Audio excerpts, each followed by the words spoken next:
mata kuliah Manajemen Proyek Teknologi Informasi Bapak Muhammad Komarudin.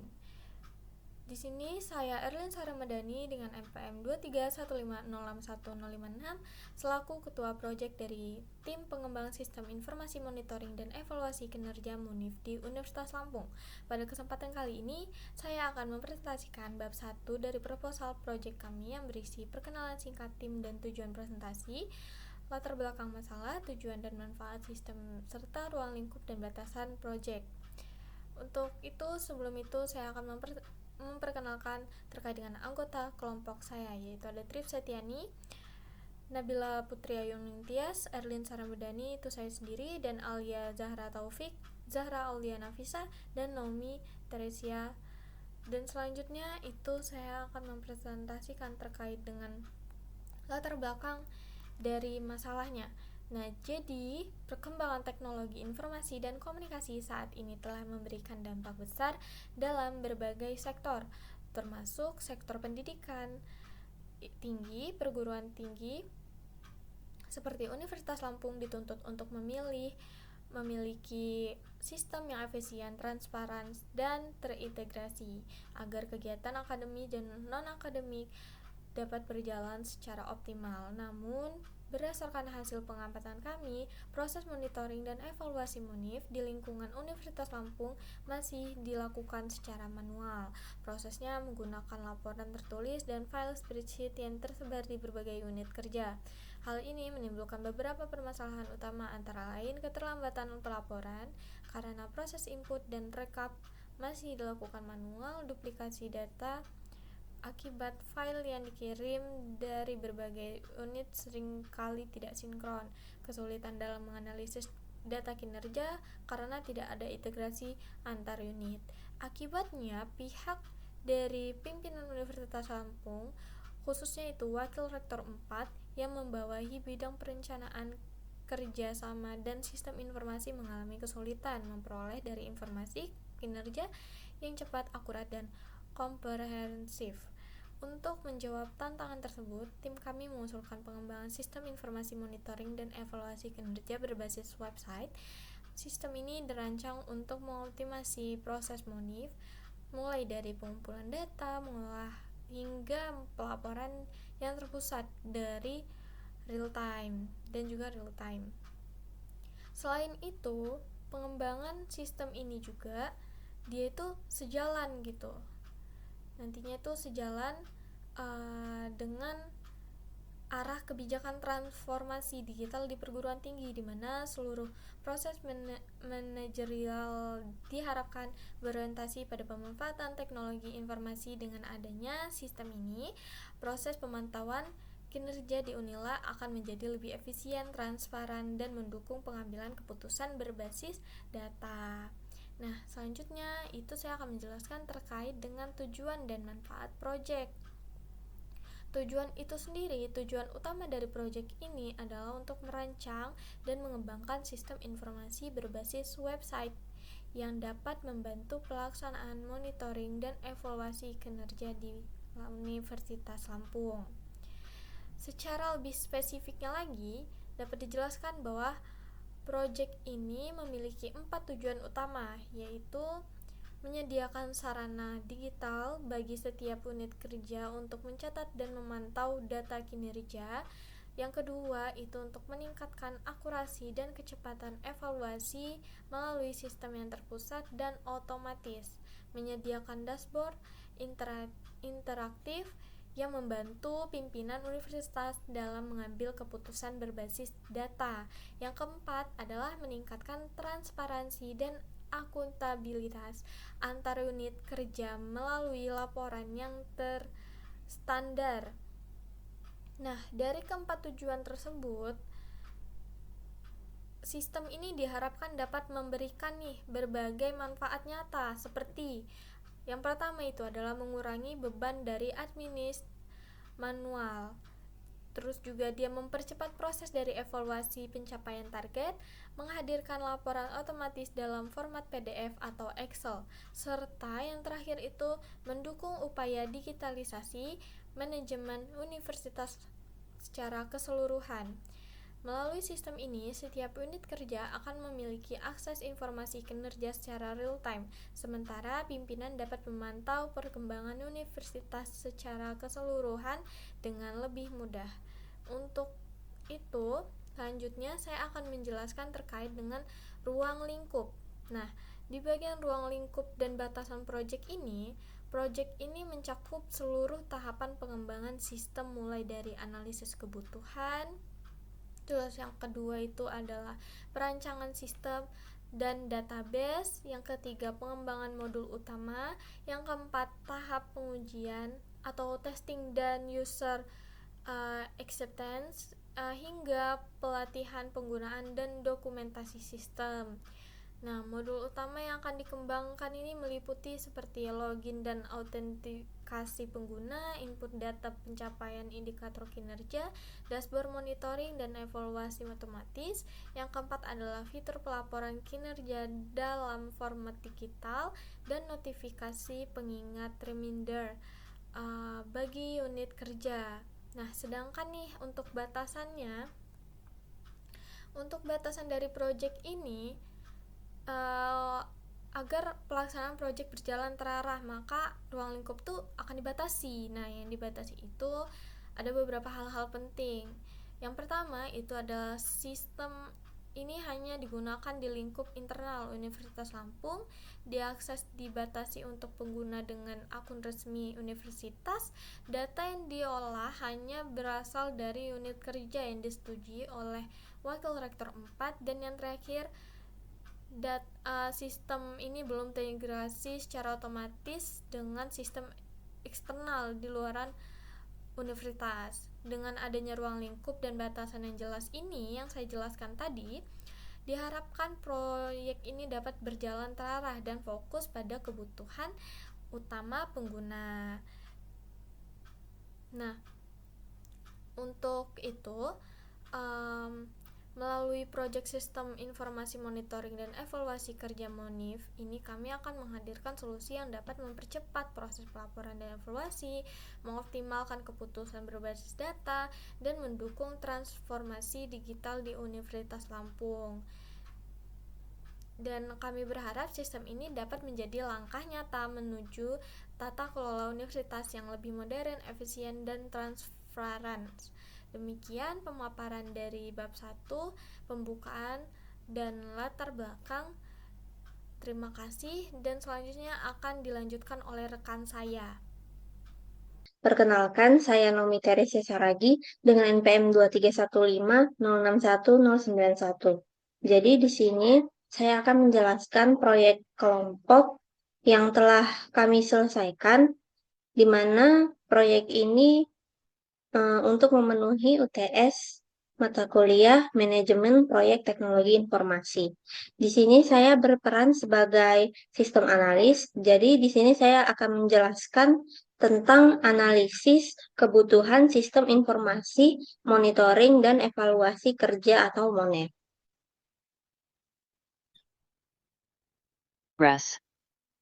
Jadi kita langsung saja masuk ke pembahasan, di mana dalam pengembangan sebuah sistem informasi, tahap analisis kebutuhan menjadi fondasi yang penting yang akan menentukan keberhasilan pada proyek. Jadi pada kali ini saya akan membahas hasil analisis kebutuhan untuk sistem monitoring dan evaluasi kerja MONEF yang sedang kami kerjakan. Yang mana pada bagian pertama, kita harus identifikasi stakeholder. Jadi, keberhasilan sistem MONEF ini sangat bergantung pada pemahaman yang jelas tentang mengenai siapa saja pihak yang terlibat dan berkepentingan dalam proyek ini. Jadi, di sini saya melampirkan stakeholder utama yang akan berperan dalam proyek ini.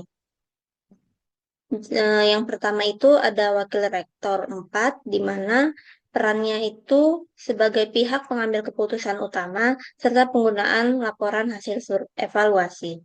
Lalu yang kedua ada admin sistem yang akan mengelola akun, mengatur hak akses, serta memastikan kelancaran operasional sistem.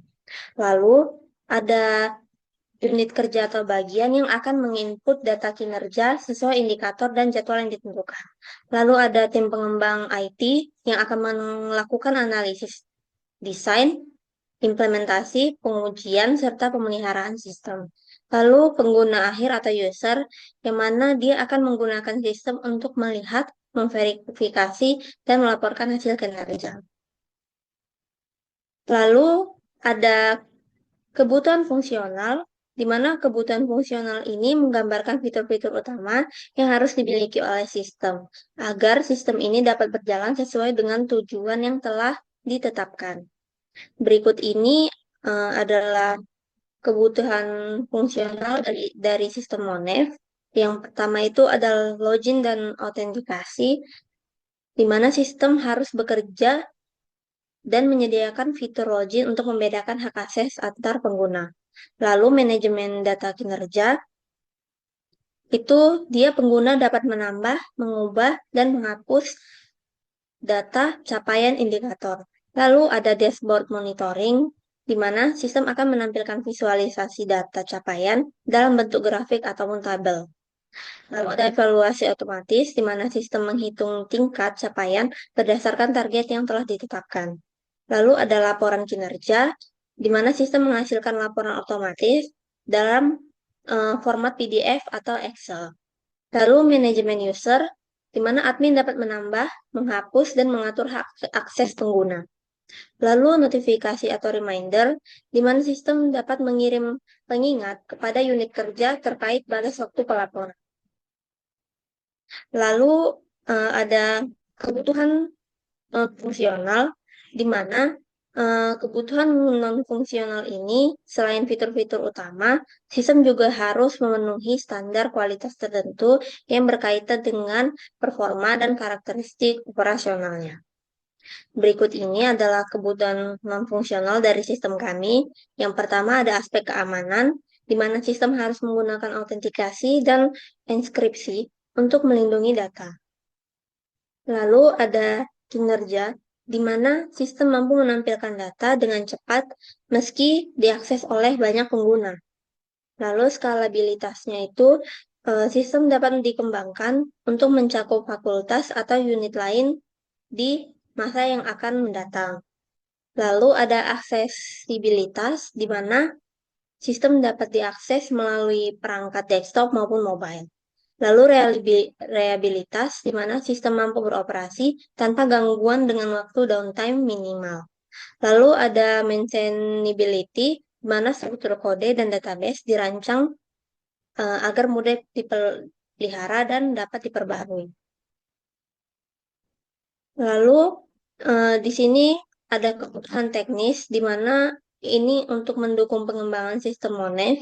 Jadi kami memerlukan beberapa perangkat keras dan perangkat lunak, di mana rinciannya untuk perangkat keras atau hardware-nya, servernya itu minimal 8 GB RAM, lalu 4 core CPU dan 100 GB storage untuk deployment sistem dan database-nya. Lalu untuk laptop atau PC, kami digunakan oleh tim pengembang selama proses development. Lalu koneksi internet minimal 10 Mbps untuk memastikan akses yang stabil. Lalu untuk softwarenya itu, untuk sistem operasi digunakan Windows 10 atau Linux. Lalu bahasa pemrograman yang digunakan itu ada PHP, HTML, CSS, lalu JavaScript. Lalu untuk framework yang kami gunakan itu adalah Laravel dan CodeIgniter. Lalu untuk database-nya kami gunakan MySQL dan ataupun PostgreSQL. Lalu untuk tools pendukungnya kami menggunakan Visual Studio Code, XAMPP atau Laragon, GitHub, dan Figma untuk desain UI UX. Sehingga dengan spesifikasi teknis yang memadai, proses pengembangan sistem yang kami jalankan ini dapat berjalan lebih efisien dan menghasilkan sistem yang berkualitas. Kesimpulan dari analisis kebutuhan yang kami butuhkan itu, di mana tahap analisis kebutuhan ini sangat penting untuk memastikan bahwa sistem Monef yang kami kembangkan benar-benar sesuai dengan kebutuhan di lingkungan yang kami buat, di mana di sini kami berada di Universitas Lampung, lalu dengan identifikasi stakeholder yang jelas, kebutuhan fungsional dan non-fungsionalnya terstruktur, serta dukungan teknis yang memadai, kami optimis bahwa sistem akan memberikan solusi yang efektif, serta proses monitoring dan evaluasi kerja universitas.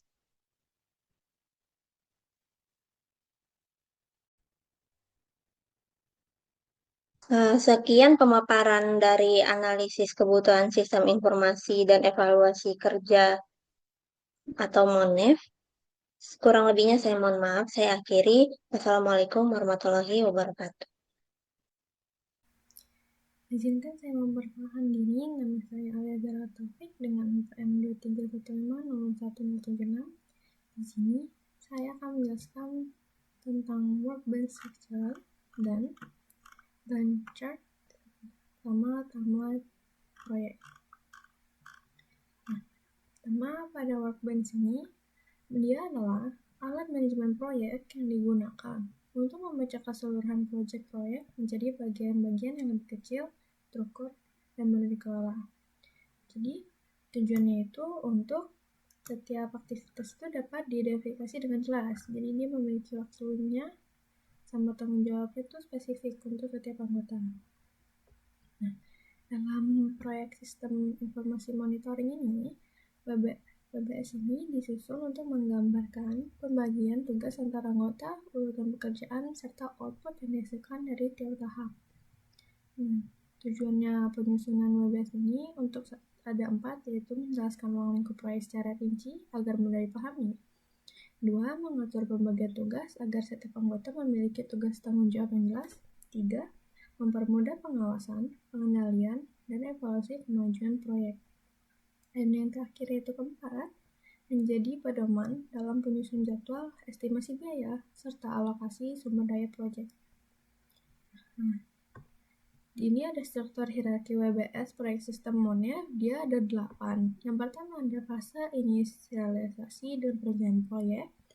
Yang kedua fase analisis kebutuhan. Yang ketiga fase desain sistem. Keempat adalah fase pengembangan sistem development. Yang kelima fase pengujian dan quality assurance. Yang keenam fase implementasi dan deployment. Ketujuh fase pelatihan dan dokumentasi. Yang terakhir fase monitoring dan pemeliharaan. Nah, di dalam struktur proyek ini dia ada aktivitas, penanggung jawab, dan output. Di sini contohnya, aktivitasnya menentukan tujuan proyek dalam ruang lingkup kerja. Di sini penanggung jawab gitu ya, yaitu ketua proyek. Outputnya itu berupa dokumen proyeknya. Nah, aktivitasnya lagi ini contohnya seperti membentuk tim pengembang dan pembagian peran. Itu penanggung jawabnya juga ketua proyek. Outputnya itu struktur organisasi proyek. Ada menentukan metode, tanggung jawabnya ketua dan programmer, rencana. Outputnya menjadi rencana metodologi proyek. Ini ada menyusun jadwal, keketuaan ininya ketua proyek, penanggung jawabnya, outputnya, rencana waktu proyek. Di sini juga aktivitas menyusun daftar kebutuhan, yaitu tanggung jawabnya semua anggota, outputnya dokumen kebutuhan proyek. Terus juga ada fase analisis, itu kebanyakan dia sistem analisis dan ketua. Dia melakukan wawancara dengan stakeholder, mengidentifikasi kebutuhan, yaitu ada membuat use case diagram juga, sama melakukan validasi kebutuhan dengan pengguna. Nah, output itu seperti ada catatan, hasil dokumennya, use case-nya, dan daftar kebutuhan final project. Dan dalam kalau fase desain sistem itu penanggung jawabnya kebanyakan data designer, UI UX, sama programmer dan analisis. Dia seperti membuat diagramnya, mendesain struktur database, mendesain tampilan, sama mendesain arsitektur sistem. Inputnya kayak skema database, prototipe tampilan, diagram atau sistem. Di sini ada fase pengembangan sistem development-nya. Tanggung jawabnya itu programmer. Aktivitas seperti menyusun struktur awal proyek, mengembangkan modul, login, autentikasi pengguna, mengembangkan modul input dan kerja unit, mengembangkan dashboard, integrasi antar modul. Nah, outputnya ada fitur login aktif, halaman input data, struktur project, dashboard interaktif, dan sistem integrasi penuh. Itu kayak di sini ada fase pengujian itu tanggung jawabnya kebanyakan QA, tester ada programmer, ya kebanyakan semua anggota juga. Outputnya laporan hasil unit test, feedback pengguna, habis itu versi final sistemnya. Kalau dalam fase implementasi dan deployment itu penanggung jawabnya programmer, database design, QA, dan tester. Kalau fase pelatihan seperti menyusun dan melakukan pelatihan membuat rekomendasi teknis itu penanggung jawabnya UX designer, ketua dan analisis, programmer. Di semua juga saat menyusun laporan akhirnya penanggung jawabnya itu semua anggota. Buat fase monitoring pemeliharaan, dia itu melakukan pemantauan performa sistem, menangani laporan kesalahan dan perbaiki bug, melakukan pembaruan sistem jika dibutuhkan, evaluasi akhir, dan serah terima sistem. Dia penanggung jawabnya hampir semua anggota, ya seperti QA, tester, programmer, dan analisis.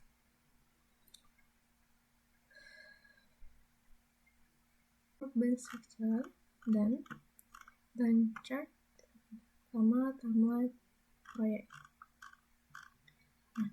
Pertama, pada workbench ini, dia adalah alat manajemen proyek yang digunakan untuk membaca keseluruhan proyek menjadi bagian-bagian yang lebih kecil, terukur, dan mudah dikelola. Jadi, tujuannya itu untuk setiap aktivitas itu dapat diidentifikasi dengan jelas. Jadi, ini memiliki waktunya sama tanggung jawabnya itu spesifik untuk setiap anggota. Nah, dalam proyek sistem informasi monitoring ini, WBS ini disusun untuk menggambarkan pembagian tugas antara anggota, urutan pekerjaan, serta output yang dihasilkan dari tiap tahap. Tujuannya penyusunan WBS ini untuk ada 4, yaitu menjelaskan ruang lingkup proyek secara rinci agar mudah dipahami. 2. Mengatur pembagian tugas agar setiap anggota memiliki tugas tanggung jawab yang jelas. 3. Mempermudah pengawasan, pengendalian, dan evaluasi kemajuan proyek. Dan yang terakhir yaitu 4, menjadi pedoman dalam penyusun jadwal, estimasi biaya, serta alokasi sumber daya proyek. Nah, ini ada struktur hierarki WBS proyek sistem MON-nya, dia ada 8. Yang pertama ada fase inisialisasi dan perencanaan proyek. Yang kedua fase analisis kebutuhan. Yang ketiga fase desain sistem. Keempat adalah fase pengembangan sistem development. Yang kelima fase pengujian dan quality assurance. Yang keenam fase implementasi dan deployment. Ketujuh fase pelatihan dan dokumentasi. Yang terakhir fase monitoring dan pemeliharaan. Nah, di dalam struktur proyek ini dia ada aktivitas, penanggung jawab, dan output. Di sini contohnya aktivitasnya menentukan tujuan proyek dalam ruang lingkup kerja. Di sini penanggung jawab gitu ya, yaitu ketua proyek. Outputnya itu berupa dokumen proyeknya. Nah, aktivitasnya lagi ini salah satunya seperti membentuk tim pengembang dan pembagian peran. Itu penanggung jawabnya juga ketua proyek. Outputnya itu struktur organisasi proyek. Jika dia menentukan plan order, tanggung jawabnya ketua dan programmer rencana. Outputnya menjadi rencana metodologi proyek. Ini ada menyusun jadwal, keketuaan ininya ketua proyek, penanggung jawabnya, outputnya, rencana waktu proyek. Di sini juga aktivitas menyusun daftar kebutuhan, yaitu tanggung jawabnya semua anggota, outputnya dokumen kebutuhan proyek. Terus juga ada fase analisis, itu kebanyakan dia sistem analisis dan ketua. Dia melakukan wawancara dengan stakeholder, mengidentifikasi kebutuhan, yaitu ada membuat use case diagram juga, sama melakukan validasi kebutuhan dengan pengguna. Nah, output itu seperti ada catatan, hasil dokumennya, use case-nya, dan daftar kebutuhan final project. Dan dalam kalau fase desain sistem itu penanggung jawabnya kebanyakan data designer, UI UX, sama programmer dan analisis. Dia seperti membuat diagramnya, mendesain struktur database, mendesain tampilan, sama mendesain arsitektur sistem. Inputnya kayak skema database, prototipe tampilan, diagram atau sistem. Ini ada fase pengembangan sistem developernya. Tanggung jawabnya itu programmer. Aktivitas seperti menyusun struktur awal proyek, mengembangkan modul, login, autentikasi pengguna, mengembangkan modul input dan kerja unit, mengembangkan dashboard, integrasi antar modul. Nah, outputnya ada fitur login aktif, halaman input data, struktur proyek, dashboard interaktif, dan sistem integrasi penuh. Itu kayak di sini ada fase pengujian itu tanggung jawabnya kebanyakan QA, tester terhadap programmer, ya kebanyakan semua anggota juga. Outputnya laporan hasil unit test, feedback pengguna, habis itu versi final sistemnya. Kalau dalam fase implementasi dan deployment itu penanggung jawabnya programmer, database design, QA, dan tester. Kalau fase pelatihan seperti menyusun dan melakukan pelatihan membuat rekomendasi teknis itu penanggung jawabnya UX designer, ketua dan analisis, programmer. Semua juga saat menyusun laporan akhirnya penanggung jawabnya itu semua anggota.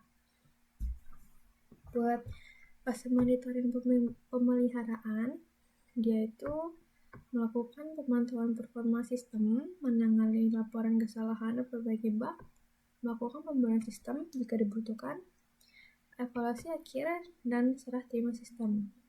Dia penanggung jawabnya hampir semua anggota, ya seperti QA, tester, programmer, dan analisis.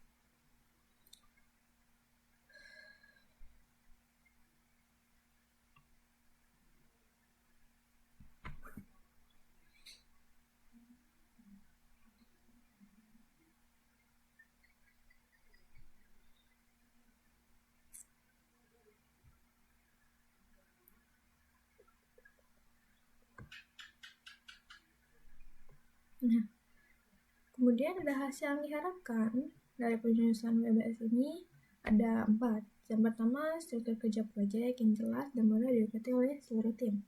Yang kedua, pembagian tugas yang efisien dan sesuai tugas kompetensi anggota. Yang ketiga, kontrol dan pemantauan proyek yang lebih mudah dilakukan dosen pembimbing. Dan yang keempat, menjadi acuan utama dalam pembuatan Gantt chart dan pengolahan waktu pengerjaan proyek mahasiswa. Nah, di sini ada bagian Gantt chart dan timeline project. Gantt chart ini itu adalah alat bantu manajemen proyek yang digunakan untuk menampilkan jadwal kegiatan dalam bentuk diagram batang horizontal. Jadi diagram ini memudahkan tim untuk memantau kemajuan pekerjaan, mengidentifikasi keterlambatan, serta mengatur prioritas tugas. Nah, dalam proyek sistem informasi monitoring dan evaluasi atau MONEV, Gantt chart ini disusun berdasarkan beberapa tahapan pekerjaan yang telah dijelaskan dalam WBS yang sebelum tadi yang sudah saya jelaskan. Nah, di sini penjadwalannya ada selama 12 minggu. Nah, di sini fasilitasi perencanaan dalam minggu pertama dan kedua, analisis kebutuhan 3 dan 4, desain sistem 56, development juga 56, testing QA dan implementasi itu pada minggu 7-8 sampai 9 dan 10. Dan pelatihan dokumentasi sama dan support itu minggu 9 sampai minggu ke-12. Nah, sini ada penjelasannya sedikit tentang per minggu-minggu. Sini minggu 1 dan 2 inisiasi dan perencanaan proyek itu tahapan awalnya, membutuhkan tim, menentukan ruang lingkup, penyusunan proyek, mengumpulkan sumber daya. Ini juga menentukan metodologi apa yang akan digunakan. Di sini kami menggunakan Agile atau Scrum. Kemudian ada analisis kebutuhannya. Kita sebagai ini menggunakan wawancara stakeholder, yaitu wakil rektor, admin, dosen. Jadi dia mengidentifikasi kebutuhan sistem, pembuatan dokumennya. Hasilnya divalidasi untuk memasukkan sistem yang digunakan sesuai kebutuhan pengguna. Minggu 3 dan 4 yaitu mendesain sistem. Jadi pada tahap ini kita membuat desain database seperti IRD atau Entity Relationship Diagram, data flow diagram, serta desain antarmuka sistem dengan Figma, mockup. Habis itu minggu 4 sampai 6 untuk pengembangan sistem. Nah, mulai membuat suatu project. Digunakan seperti kayak mengembangkan modul login, input data, dashboard monitoring, serta integrasi antar modul. Nah, jadi ada proses di codingnya secara bertahap dan akan dipantau menggunakan basis iteratif. Per sprint 2 minggu. Pada minggu 6-8 yaitu testing dan quality assurance. Nah, setelah sistemnya dibentuk atau terbentuk, tim QA melakukan unit testing, integrasi testing, sistem testing. Jadi tujuannya itu untuk memastikan seluruh sistem berjalan serta fungsinya bebas dari bug. Dalam minggu 8-9, implementasi dan deployment. Sistem ini diunggah ke server hosting internal, dilakukan migrasi data awal, dan konfigurasi domain. Kemudian dilakukan sistem uji kembali di lingkungan produksi. Minggu 9-8, minggu 9-11 yaitu pelatihan dan dokumentasi. Tim melakukan pelatihan kepada admin dan pengguna utama. Yang selain itu disusun juga user manual, dokumentasi teknis, dan laporan akhir proyek. Nah, minggu terakhir yaitu 10-12 monitoring dan pemeliharaan. Jadi tahap ini seperti evaluasi, perbaikan bug-bug yang kecil, serta pembaruan fitur. Itu prosesnya dilakukan bersamaan dengan penyusunan laporan serah terima proyek ke dosen pembimbing. Nah, hasil harapan dari hasil harapan ini dengan adanya Gantt diharapkan setiap anggota tim memahami aturan urutan waktu pengerjaan tiap tugas. Yang kedua, proyek berjalan sesuai rencana dan terhindar dari keterlambatan. Yang ketiga, pembimbing dan stakeholder dapat dengan mudah memantau progres proyek setiap minggunya. Keempat dan terakhir, tahapan ini menjadi dasar. Baik, sebelumnya izin memperkenalkan diri, nama saya Nabila Putri Tias, yang dalam proyek kali ini saya diberikan tugas untuk menjadi UI UX designer. Pada bagian ini saya akan menjelaskan tampilan mockup dari Sistem Informasi Monitoring dan Evaluasi Kinerja atau yang disebut MONEV. Sistem ini dirancang berbasis web untuk membantu Universitas Lampung dalam memantau serta mengevaluasi kinerja setiap unit kerja secara lebih efisien dan terintegrasi. Baik, untuk yang pertama, di sini ada tampilan page home, yang dimana pada halaman ini pengguna akan disambut dengan tampilan beranda yang informatif. Nah, di bagian atas di sini ada menu navigasi yang mengarahkan ke berbagai fitur utama, yaitu monitoring, evaluasi, laporan, dan bantuan. Nah, selain itu di halaman ini juga ditampilkan ringkasan umum aktivitas serta notifikasi penting yang ada di sini, yang ada di sebelah kanan, agar pengguna mudah mengetahui update terbaru dari sebuah sistem. Ini di sini ada project aktif, project selesai, project progres rata-rata, dan status resiko. Dashboard, evaluasi kerja, manajemen resiko, dan lain-lain. Selanjutnya di sini ada tampilan page monitoring, yang dimana di sini pengguna dapat melihat data capaian kinerja setiap unit kerja dalam bentuk grafik dan tabel interaktif, yang dimana setiap indikator kinerja ditampilkan secara visual agar pengguna bisa langsung mengetahui tingkat pencapaian target, dan fitur ini juga membantu pihak manajemen untuk melakukan analisis cepat terhadap performa masing-masing unit. Yang dimana di sini ada dashboard monitoring. Nah, di sini menu navigasinya di sebelah kiri ada overview, project aktif, resiko, laporan, dan pengaturan. Di sini ada dashboard monitoring, yang dimana di sini ada total project, tim aktif, deadline minggu ini, dan resiko aktif. Dari sini juga ada grafik project dan perbandingan bulangan, ada daftar project aktif, dan resiko utamanya. Lanjut, yang ketiga ada tampilan evaluasi, yang dimana halaman evaluasi ini sistem itu akan menampilkan hasil penilaian terhadap capaian kinerja yang sudah diinput oleh unit kerja. Nah, pengguna dapat melihat tingkat efektivitas hasil evaluasi per indikator serta rekomendasi tindak lanjut yang dapat dilakukan. Halaman ini juga dirancang agar evaluasi menjadi lebih terukur. Yang di sini bisa dilihat, di sini ada detail kinerja unit kerja. Ya, unit kerja Fakultas Teknik, skor kinerjanya 92% dengan total project 8, dengan project selesai 7, hasil evaluasi mingguan ada di sini. Lanjut untuk tampilan page laporan, di mana ini di halaman laporan ini pengguna dapat membuat dan mengunduh laporan hasil monitoring dan evaluasi dalam format PDF maupun Excel. Jadi laporan ini berisi data rekapitulasi, capaian grafik, visual, serta hasil evaluasi otomatis dari sistem. Fitur ini juga bertujuan untuk mempermudah proses pelaporan pada pimpinan universitas. Ini ada laporan evaluasi kerja, rata-rata kinerja 85%, dengan laporan yang diserahkan 45. Yang perlu diperhatikan juga dengan unit terbaik Fakultas Teknik. Di sini ada perbandingan kinerja unit kerja, analisis multi aspek, dan detail kinerja unit kerja. Dan di sini ada hasil evaluasi mingguan.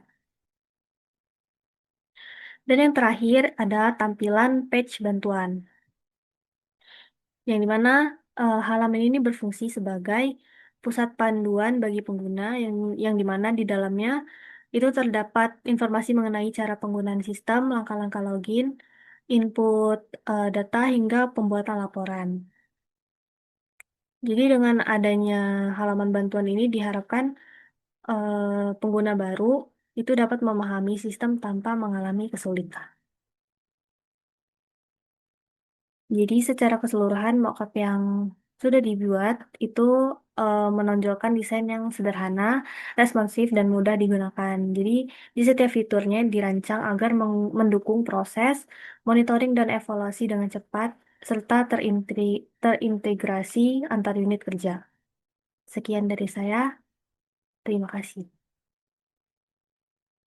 Baik, akan saya lanjutkan. Sebelumnya, perkenalkan, saya Zahra Auliana Pisa, bagian programmer dalam tim proyek Sistem Informasi Monitoring dan Evaluasi Kinerja atau disingkat MONEF.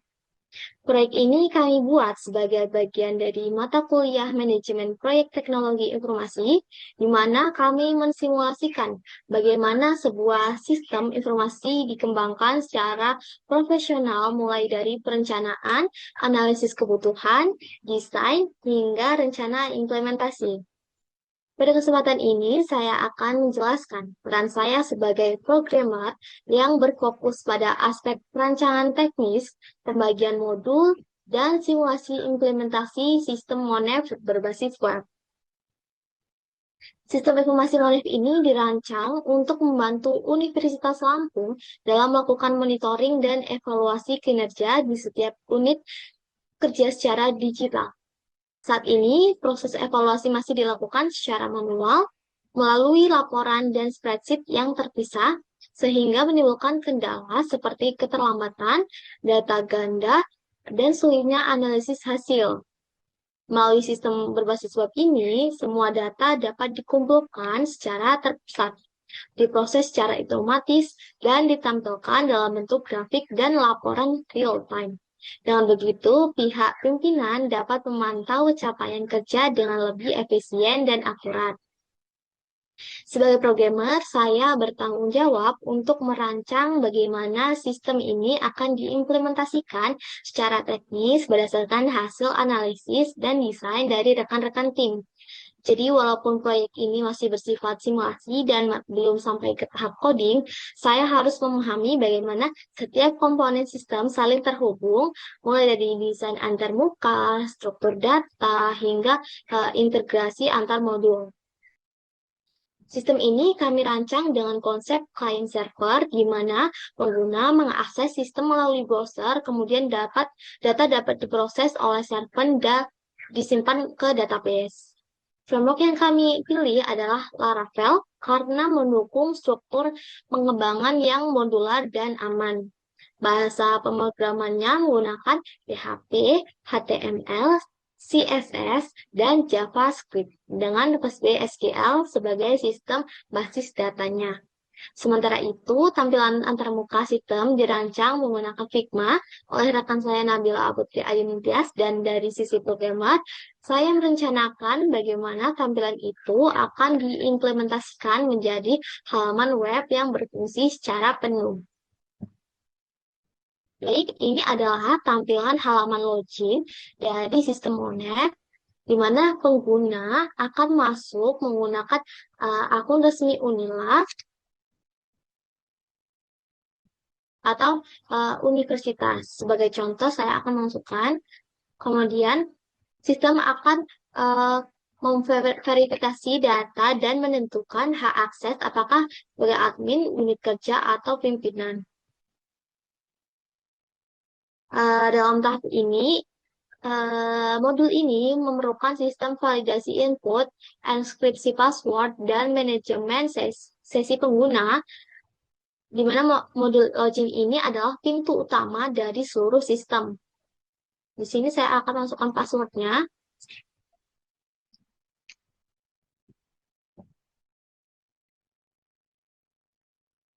Nah,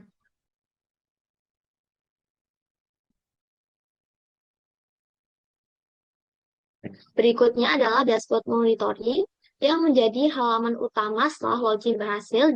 Di sini sistem menampilkan berbagai data seperti jumlah laporan masuk, rata-rata capaian unit kerja, serta grafik evaluasi.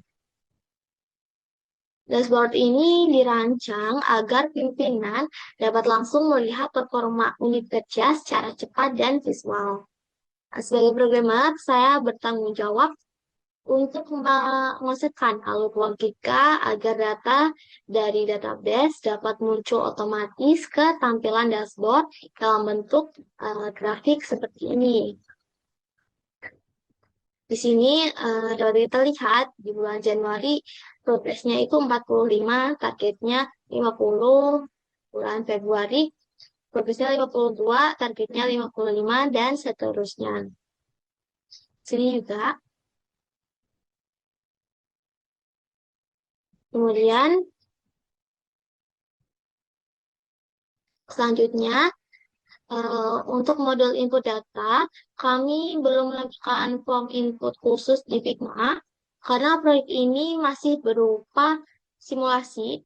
Namun secara konsep, form input ini dapat diakses dari menu monitoring dan evaluasi di dashboard. Disinilah unit kerja nantinya akan mengisi data capaian indikator, target, dan catatan evaluasi. Data yang dimasukkan akan tersimpan di sistem dan langsung terhubung ke dashboard serta bagian evaluasi.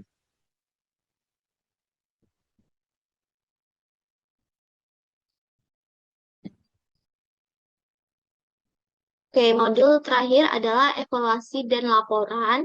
Di sini kita menampilkan hasil evaluasi dari setiap unit kerja dalam bentuk tabel dan grafik capaian. Berdasarkan proposal kami di bab 3.5, sistem ini juga direncanakan memiliki fitur ekspor laporan otomatis ke format PDF atau Excel, sehingga pimpinan dapat langsung mengunduh laporan tanpa harus mengumpulkan dokumen manual. Walaupun fitur ekspor ini belum divisualisasikan di Figma, bagian grafik dan tabel di sini menggambarkan hasil yang akan ditampilkan dalam laporan digital. Keempat modul ini saling terhubung satu sama lain, mulai dari login, input, data, evaluasi, hasil, hingga laporan. Sebagai programmer, saya memastikan setiap modul dirancang dengan alur logika yang efisien dan mudah digunakan.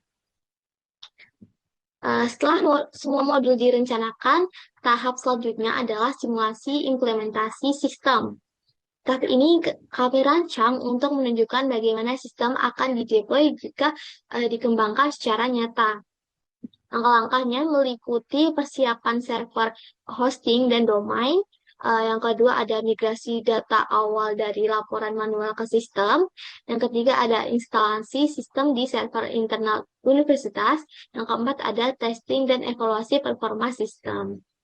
Setelah itu akan dilakukan pelatihan untuk admin dan pengguna serta penyusunan dokumentasi teknis agar sistem mudah dipelihara. Melalui pembelajaran proyek ini saya belajar bahwa peran programmer dalam manajemen proyek TI ini bukan hanya tentang menulis kode, tapi juga tentang merencanakan, mengordinasikan dan memahami keseluruhan alur sistem. Saya belajar bagaimana berkomunikasi dengan sistem analis dan UI UX designer serta menyusun urutan kerja yang efisien agar sistem bisa berjalan sesuai waktu dan kebutuhan pengguna. Sebagai penutup, dari sisi programmer, proyek sistem informasi Monif ini menggambarkan bagaimana perencanaan teknis dan integrasi sistem disusun secara profesional. Melalui sistem ini juga, proses monitoring dan evaluasi di Universitas Lampung diharapkan dapat berjalan lebih cepat, efisien, dan transparan. Terima kasih atas perhatiannya, Bapak. Izin sebelumnya, saya Triseptiani dengan NPM 2315-61036 dalam pembagian tugas di mata kuliah ini di proposal manajemen proyek teknologi informasi, yang mana kita itu membuat sistem informasi monitoring dan evaluasi kerja, yaitu MONET. Nah, untuk bagian saya sendiri itu, saya mengerjakan di bagian estimasi biaya, yang mana sebelumnya untuk estimasi biaya sendiri itu pengertiannya adalah anggaran biaya itu sebuah perencanaan estimasi pengeluaran yang diperlukan untuk mendukung seluruh kegiatan proyek, mulai dari tahap perencanaan hingga implementasi proyeknya. Dalam proyek sistem informasi Monet ini, anggarannya disusun berdasarkan kebutuhan nyata yang bakal diperlukan tim pengembang seperti peralatan, perangkat lunak, pelayanan pendukung, serta biaya lainnya. Nah, penyusunan anggaran ini tuh bertujuan untuk penggunaan dana dapat dikelola secara efisien dan transparan sesuai prioritas dari kegiatan proyek yang kita laksanakan. Untuk rinciannya sendiri, yaitu untuk kebutuhan dan estimasi biaya, rencana pengeluaran untuk proyek ini itu ada di untuk pembelian untuk infrastruktur dan tools, kemudian ada pelatihan dan dokumen, kemudian ada operasional dan lain-lain. Yang mana rincian dari masing-masing objek itu untuk infrastruktur dan tools itu ada server hosting, urayannya itu berupa penyewaan VPS 8 GB, kemudian untuk fungsinya itu untuk pengembangan sistem sebanyak 3 bulan dengan harga satunya itu 1.500.000. Nah, jadi selama 1 bulannya itu kan 1.500.000. Jadi 3 bulan habis di 4.500.000. Kemudian pembelian domain dan SSL sertifikat untuk kedatangan dan sertifikat keamanan SSL itu satu paket sebanyak 500.000. Kemudian dari development tools dan lisensi itu seharga 3 juta. Kemudian di project management tools itu untuk Trello, Notion Premium atau untuk penggunaan koordinasi proyek itu selama 3 bulan di harga 1.500.000. Kemudian untuk testing tools dan software itu fungsinya untuk pengujian sistem menggunakan Postman Pro dan Selenium itu sebanyak satu paket seharga 2 juta. Kemudian untuk database management system itu lisensi PostgreSQL Enterprise atau untuk dukungan layanan DBMS Cloud itu satu lisensi seharga 3 juta. Jadi untuk subtotal infrastruktur dan tools itu sebesar 14.500.000 sendiri. Nah, untuk yang kedua itu ada pelatihan dan dokumen. Jadi untuk kebutuhan pembuatan user manual seharga 2 juta, kemudian pembuatan technical dokumen ION itu dokumen teknis pengembangan dan arsitektur sistem itu seharga 2 juta. Kemudian untuk pelatihan administrator itu maksudnya untuk pelatihan pengolahan sistem bagian yang utama yaitu seharga 2 juta. Yaitu di setiap sesinya itu seharga 1 juta. Kemudian ada pelatihan end user. Di sini fungsinya untuk pelatihan penggunaan sistem di unit kerja sebesar 750 per sesi. Jadi selama 3 sesi itu menghabiskan dana 2.250.000. Untuk subtotal pelatihan dan dokumentasi menghabiskan dana 8.250.000. Kemudian untuk operasional dan lain-lain itu komunikasi dan koordinasi ini seperti rapat internal tim, langganan Zoom atau Meet itu sebesar 8 paket. Itu untuk per paketnya itu 500.000 atau lisensinya. Jadi habisnya itu seharga dia 3, jadi ya habisnya itu 1.500.000 jadi per bulan. Nah, kemudian ada transportasi tim untuk biaya perjalanan rapat dan survei pengguna seharga 200.000. Kemudian konsumsi meetingnya itu 7.500.000, kemudian untuk alat research 250, untuk kontingensinya ada di 7 juta. Jadi untuk subtotal operasi dan lain-lainnya itu ada di 12.900.000. Untuk grand total 3 total itu menghabiskan 4.025.000. Kemudian di bagian saran ini kemudian kita dapatkan kesimpulan dan saran. Untuk kesimpulan sendiri itu proyek pengembangan sistem ONF ini kan yang bertujuan untuk meningkatkan efektivitas dan efisiensi.